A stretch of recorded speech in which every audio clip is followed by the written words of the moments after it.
Assim aqui com para algum luna acaba nós estamos bezig com nosso fundraising, o qual está sucedendo cada ano para assim nós possível nossa comunidade, muito em particular nós muitos. Então, em quadro de essa aqui nós temos evento na Renaissance Convention Center para o que trata nosso tema especial que é Bridgerton Inspired. Então, para essa aqui nós queremos agradecer naturalmente, muito em particular, estão que compra ticket, que nosso comércio e também roupa individual, que percorrer para assim aqui nós podemos dar back na nossa comunidade. Me tá invitar cada de você, se você não tem ticket cava, please busca o ticket. Porque essa aqui é the event of the year. Essa aqui está pure royalty, pure luxury. Evento aqui está fit for a queen, fit for a king, but a dream for a queen. Dus this is Bridgerton. Preparado mês, já você também visto pouco de lace kinang, dus get your costume ready.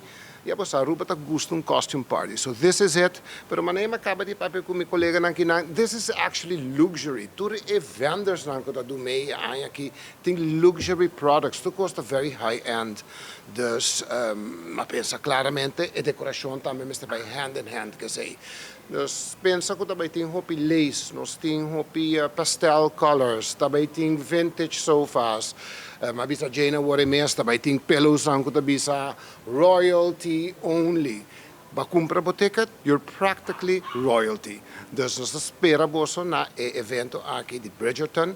Que também é espetacular. Get ready, meeting gana para wak boso tour, netje besti para boso by hand in hand com a decoração que nós também tem a mesa nang espetacular, também tem flower arrangements nang que também basta alto e tá cai bem about, tem outros arrangements que também traga que tá diferente também, que tá cascade de arriba, bem about riba mesa. Dus nós tem dois tipos de centro de mesa. Everything, maar chama nós também na Hollandes tutterig en leuk pa época aqui de Bridgerton. So, step into this luxury, step into this reality. Kiwani está logra crea tema fantástico a trobe.